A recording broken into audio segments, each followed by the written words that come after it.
2024 లేదా 25లో డిగ్రీ లేదా బీటెక్ చదివారా? సాఫ్ట్‌వేర్ జాబ్ కోసం ఎదురు చూస్తున్నారా? అయితే కోడ్‌జ్ఞాన్ 100 డేస్ కోర్సులో చేరండి. జాబ్ సాధించండి. డిగ్రీ అండ్ బీటెక్ చదువుతున్న పిల్లల విషయాలలో పేరెంట్స్ ఎస్పెషల్లీ చేసే మిస్టేక్స్ ఏంటి సార్? అంటే చాలా సందర్భాల్లో పేరెంట్స్ యొక్క మిస్టేక్స్ వల్ల పిల్లల కెరియర్ ఆగిపోతుందని మనం చాలా సందర్భాల్లో మాట్లాడుతున్నాం. అవును. వీళ్ళ విషయాల్లో పేరెంట్స్ ఎక్కడ వీళ్ళని వీక్ చేస్తూ ఉన్నారనుకోవచ్చు. సో ఎక్కువగా పేరెంట్స్ ఓవర్ ప్రొటెక్షన్ అన్నది బాగా చేస్తున్నారండి. నేను ఈ మధ్య కాలంలో ఇంటరాక్ట్ అవుతున్నప్పుడు తెలిసింది, ఇదివరకు గర్ల్ చైల్డ్నే అట్లా చేస్తారనుకుంటే ఇప్పుడు బాయ్స్ని కూడా అలాగే చేస్తున్నారు. ఎందుకు అంత చేంజ్ వచ్చిందన్నది నాకు అర్థం కాలేదు, కానీ బట్ అది చాలా ప్రాబ్లం క్రియేట్ చేస్తుందండి. ఇంత టెక్నాలజీ చేంజ్ అవుతుంది, ఇంత డ్రాస్టిక్ చేంజెస్ వస్తున్నాయి. సో వచ్చేటప్పుడు మా బాబు చిన్నప్పటి నుంచి మా దగ్గరే పెరిగాడండి. ఇప్పుడు ట్రైనింగ్ కి వేరే చోటకి పంపించాలి అన్నా, లేదా జాబ్ కి ఇంకో చోటకి పంపించాలన్నా మాకు అంత ఇష్టంగా లేదు అంటే అంటే తన లైఫ్ ని వీళ్ళే ఆపుతున్నట్టు కదా, పేరెంట్సే ఆపేస్తున్నట్టు. సో అక్కడ బాగా నేను చూస్తున్నా. అంటే రీసెంట్ డేస్ లో లాస్ట్ 2-3 months నుంచి స్టూడెంట్స్ పేరెంట్స్ కౌన్సిలింగ్ కి వచ్చినప్పుడు ఎక్కువగా వింటున్నాను. సో అక్కడ పేరెంట్స్ కి నేను చెప్పేది ఒకటే, మీ అంతటా మీరు వాళ్ళ వింగ్స్ ని కట్ చేస్తున్నట్టు. సో ఉన్న ప్లేస్ లో జాబ్స్ రావండి. ఓకే, మీరు ఉన్న ప్లేస్ లో కంపెనీస్ ఉండొచ్చు. ఇప్పుడు వైజాగ్ కానీ, నిజామాబాద్, కరీంనగర్ ఇట్లా స్టార్ట్అప్ హబ్స్ అట్లాగా వచ్చినాయి. కానీ అక్కడ ఎంతమందికి వస్తాయి జాబ్స్? సో సాఫ్ట్వేర్ అన్నప్పుడు త్రూఅవుట్ ఇండియా, పాన్ ఇండియా లెవెల్లో ఎక్కడైనా వాళ్ళు జాబ్ లొకేషన్ ఇవ్వచ్చు. సో ఆ లొకేషన్ కంపల్సరీగా షిఫ్ట్ అవ్వాలి. యాజ్ ఎ ఫ్రెషర్గా కెరీర్ స్టార్ట్ అవ్వటానికి చూడాలి. అండ్ మోర్ ఓవర్ పేరెంట్స్ ఎక్కువ కంపారిజన్ చేస్తారు. అంటే 4 LPA అయినా తనకి 6 LPA వచ్చింది, 10 LPA వచ్చింది అని. నేనేమంటా అంటే ఆ కంపారిజన్ ఇండైరెక్ట్గా వాళ్ళ మైండ్ సెట్ మీద ఎఫెక్ట్ అవుతుంది. సో ఆ కంపారిజన్ వద్దు. ఏదొచ్చినా అప్రిషియేట్ చేయండి పాజిటివ్గా. అట్లీస్ట్ అది వచ్చింది కదా. అండ్ మీరు ఇప్పుడు ఎవరినైతే కంపేర్ చేస్తున్నారో వాళ్ళ మైండ్ సెట్ వీళ్ళ మైండ్ సెట్ ఒక్కటేనా? కాదు కదా. సో ఈవెన్ నేనైతే డైరెక్ట్గా ఏం చెప్తానంటే, అదే మీ బాబే తిరిగి మరి వాళ్ళ ఫాదర్కి అంత ప్రాపర్టీ ఉంది మనకు లేదని అడిగితే మీరు ఏం చెప్తారు? సో ఎవరితో వాళ్ళకు ఉంటుంది. ఆ కంపారిజన్ వద్దు.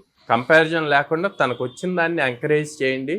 స్టూడెంట్స్ని మాత్రం బీటెక్ ఆర్ డిగ్రీ కంప్లీట్ అయ్యాక ఎక్కువ డ్యూరేషన్ గ్యాప్ తీసుకోకుండా ఏదైనా కోర్స్ నేర్చుకోవటం కానీ, లేదా చిన్న ప్యాకేజ్ వచ్చినా సరే, లేదా ఇంటర్న్షిప్ అయినా సరే 10,000 స్టైఫండ్ ఇస్తామన్నా సరే, ముందు కెరీర్ స్టార్ట్ అవ్వాలి.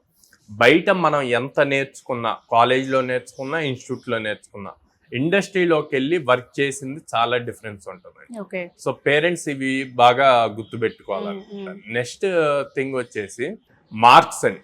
సార్ మా వాడు డిస్టింక్షన్ లో పాస్ అయ్యాడు, ప్రతి దాంట్లోనూ 8.5 CGPA ఉంది, బీటెక్ లో కూడా 7.5 అట్లా 75% ఇట్లా ఉంది అని చెప్పి మాట్లాడుతున్నారు.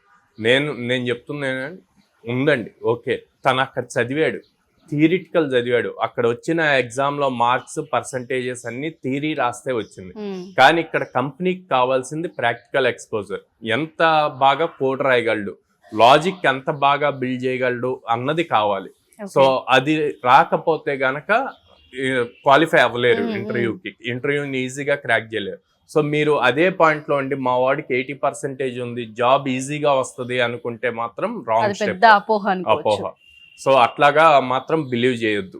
అండ్ డ్రాస్టిక్ చేంజ్ అవుతుంది. ఇప్పుడు మనం చూస్తున్నాం, జాబ్స్ అన్ని లే ఆఫ్ అవుతున్నాయి. ఈ టైంలో ఎంత లాజికల్ గా బిల్డ్ చేయగలము అన్న స్కిల్ సెట్ ని ఎంత ఇంప్రూవ్ చేసుకుంటామో మనం అంత సేఫర్ సైడ్ ఉంటాం అన్నమాట. సో ఈ పాయింట్స్ అన్ని వాళ్ళు కన్సిడర్ చేసుకోవాలండి. పేరెంట్స్ ఎవరైతే చూస్తున్నారో వీడియో, వాళ్ళు గనక నిజంగా ఏ మిస్టేక్స్ చేస్తుంటే త్వరగా రియలైజ్ అవ్వాలి. డెఫినెట్ గా సార్. సో మీరు అన్నట్టుగానే ఫస్ట్ వాళ్ళని వాళ్ళ ఏరియా నుంచి ఇంకో ఏరియాకి పంపడానికి సిద్ధంగా లేకపోవడం బిగ్గెస్ట్ రీజన్ అవుతుంది. అండ్ అబ్బాయిల విషయాల్లో కూడా మీరు ఎక్స్పీరియన్స్ చేశారు కాబట్టి చెప్తూ ఉన్నారు. అండ్ దాంతోపాటు పర్సంటేజ్ మెయిన్ మ్యాటర్స్. 80% ఉంది, 90% ఉంది, సో జాబ్ వచ్చేస్తుంది అన్న అపోహ చాలా మందికి ఉంటూ ఉంటుంది. అండ్ వీటితో పాటు చాలా మంది అనేది ఏంటి అంటే, 4 years కష్టపడి చదివారు కదా, ఒక 2-3 months గ్యాప్ ఇద్దాంలే పిల్లలకి అని తెలియకుండానే వాళ్ళ బ్రేక్ ని ఫస్ట్ వీళ్ళే ఫీల్ అవుతూ ఉంటుంటారు. అంటే ఆ గ్యాప్ ఇచ్చారనుకోండి, ఓకే, గ్యాప్ ఇచ్చినప్పుడు ఏమవుతుంది, వీళ్ళ బీటెక్ కంప్లీట్ అయ్యి ప్రాజెక్ట్ రివ్యూ అంతా కంప్లీట్ అయ్యేసరికి సమ్మర్ వస్తుంది. సో సమ్మర్ వచ్చేసరికి బేసిక్ గా పేరెంట్స్ ఏం ఆలోచిస్తారంటే ఎస్పెషల్లీ మన దగ్గర ఉన్న టెంపరేచర్స్ బేస్ చేసి 40-45 దాకా వెళ్తాయి కాబట్టి ఇంత ఎండలో ఎందుకు పంపించటము బయటికి, ఏదైనా అవుతుందేమో అన్న దాంట్లో ఉండి పంపించరు. సో అక్కడ 1 or 2 months అయిపోయింది.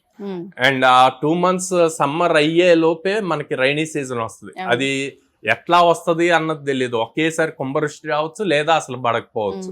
అలా వచ్చినప్పుడు మళ్ళీ అరే ఇంత వర్షాలు పడుతున్నాయి, ఎక్కడ చూసినా వరదలు వస్తున్నాయి అంటున్నారు, ఎలా పంపిస్తాము, ఇప్పుడు వద్దులే అంటారు. అట్లా ఆగస్ట్కి వస్తుంది. ఆగస్ట్ వచ్చేసరికి మళ్ళీ వినాయక చవితి వస్తుంది. ఓకే వినాయక చవితి చూసుకొని వెళ్తాడులే, ఊర్లో మనం వేస్తాం కదా పందిరి ప్రతి సంవత్సరం, ఈ సంవత్సరం కూడా వేస్తాం, బాబు లేకుండా ఎట్లాగ ఇంట్లో అని సెంటిమెంట్. అది చూసి అది అయిపోయాక పంపించాలి అనుకుంటారు. వాళ్ళు వస్తారు, వచ్చి చూసుకుంటారు. ఈ లోపు ఒకదానికోటి కంటిన్యూస్ గా తెలియకుండా వస్తుంది. అది 1 month 2 months అనుకుంది, దాదాపు 5-6 months డ్రాగ్ అవుతుంది అనమాట. సో తెలియకుండానే ఆ గ్యాప్ వచ్చాక తిను అప్పటి వరకు యాంగ్జైటీగా నేను ఏదో ఒకటి నేర్చుకోవాలి చెయ్యాలి అనుకున్నది స్లోగా డౌన్ అయిపోతూ ఉంటది. దాన్ని మళ్ళీ పికప్ చేయడానికి టైం పడుతుంది. సో అందుకే బీటెక్ అవ్వంగానే, ప్రాజెక్ట్ రివ్యూస్ అవ్వంగానే ఇమ్మీడియట్ గా జాబ్ లోకి వెళ్ళాలి అంటే దానికి కావాల్సిన స్కిల్ సెట్ నేర్చుకోవాలి, లేదా ఇంటర్వ్యూస్ కి అటెండ్ అవుతూ ఉండాలి. ఆ గ్యాప్ అన్నది తీసుకున్నారంటే ఆ గ్యాప్ అట్లాగే వెళ్ళిపోతూ ఉంటుంది. ఎలాగో ఇప్పుడు సమ్మర్ సీజన్ స్టార్ట్ అవబోతుంది, వాళ్ళు ఫైనల్స్ కి వచ్చేస్తూ ఉంటుంటారు. స్కిల్స్ నేర్చుకోవాలనుకున్నా, కోడ్9 లో జాయిన్ అవ్వాలనుకున్నా, ఇప్పుడు మన వైజాగ్ లో కోడ్9 వచ్చేసింది. స్టూడెంట్ కి ఏ విధంగా హెల్ప్ అవుతుంది కోడ్9? సో కోడ్9 లో లైక్ అందరు చెప్పినట్టే మేము కూడా 100% ప్లేస్మెంట్ సపోర్ట్ అని చెప్తామండి. కాకపోతే కోడ్9 ఏంటి డిఫరెంట్ అంటే మేము జాబ్ గ్యారంటీ చెప్పం, జాబ్ గ్యారంటీ అన్నది ఉండదు. కానీ మా సైడ్ నుంచి స్టూడెంట్ కి గ్యారంటీడ్ గా ఎవ్రీ వీక్ 3 ప్లేస్మెంట్ ఆపర్చునిటీస్ ఇస్తాం, 3 drives ఇస్తాం అన్నమాట. సో స్టూడెంట్ ని ఒక సైడ్ నుంచి అప్ స్కిల్ చేస్తాము, ఇంకో సైడ్ ఆపర్చునిటీస్ ఇస్తాము. సో తనకి ప్రాపర్ గా అప్ స్కిల్ అయ్యాడంటే మనం ఇచ్చిన ఆపర్చునిటీని యూజ్ చేసుకొని ఈజీగా జాబ్ క్రాక్. సో అలా చేయగలుగుతున్నాం కాబట్టి ఎవ్రీ మంత్ యావరేజ్ గా 25 members ప్లేస్ అవుతున్నారు.